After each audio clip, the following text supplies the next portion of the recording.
तो दोस्तों सबसे पहले हम बात करेंगे बेसिक्स की। इसको बिल्कुल आराम से, बिल्कुल शांति से समझिए, जल्दबाजी करने की कोई ज़रूरत नहीं है।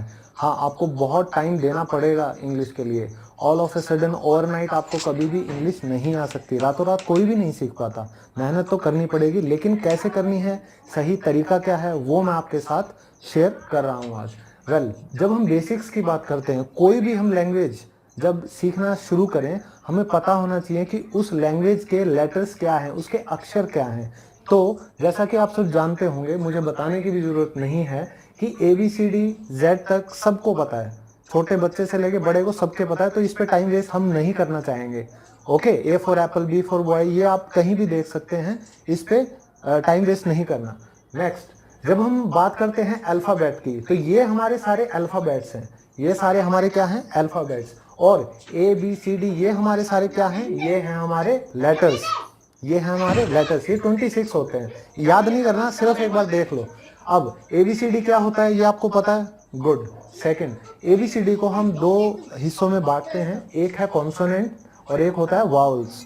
अब ये जो वाल्स हैं, ये सबसे ज़्यादा ज़रूरी है हमारे इंग्लिश लैंग्वेज में। अगर आप इंग्लिश सीखना चाहते हैं तो ये आपकी पहली सीढ़ी है। आपको पता होना चाहिए कि वावल्स क्या होते हैं। और क्यों पता होना चाहिए, क्योंकि जब भी हम साउंड की बात करेंगे, जब भी हम आर्टिकल की बात करेंगे, ए, एन, द, दी, तो वो क्यों करेंगे और कैसे करेंगे, ये चीज़ें बहुत इंपॉर्टेंट है। और ये बहुत छोटी मिस्टेक्स हैं जो हम इंग्लिश में करते हैं इंग्लिश सीखते टाइम, फर्स्ट टाइम बोलेंगे, ये छोटी छोटी। ठीक है, अगर मैं बात करूं W, तो ये हमारा एक कॉन्सोनेंट है, ये अल्फाबेट में आता है, आपका ये लेटर हो गया। अब इससे मैं एक वर्ड बनाता हूं, विच। विच का मतलब होता है चुड़ैल, भूतनी, जिसको हम बोलते हैं। तो लेटर से ही वर्ड बनेगा ना। और जब वर्ड्स हमको पता होंगे, कुछ वर्ड्स का कॉम्बिनेशन जो एक मीनिंगफुल सेंस हमको दे, उसको बोलते हैं sentence. She looks like a witch।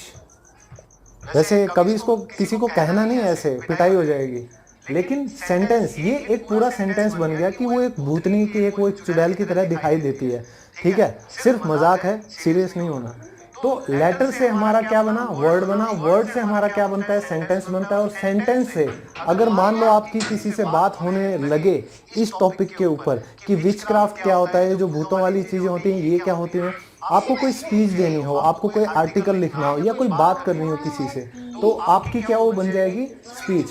तो जितने भी आप सेंटेंसेस बोलेंगे वो आपकी क्या बनेगी, स्पीच। और तभी आप इंग्लिश में एक दूसरे से बात करना शुरू कर पाएंगे। तो दोस्तों, मैंने बहुत ही सिंपल तरीके से कोशिश की है कि मैं आपको इस टेबल से समझा सकूं कि इंग्लिश की शुरुआत हम कैसे करें।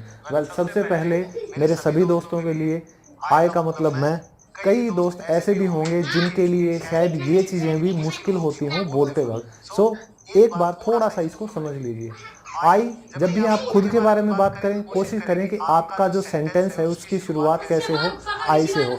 जो टाइप ऑफ सेंटेंस है उसके बारे में हम बाद में जाएंगे, वो बाद के लेसन है। आज के लेसन के लिए सिर्फ शुरुआत के लिए इतना समझ लीजिए।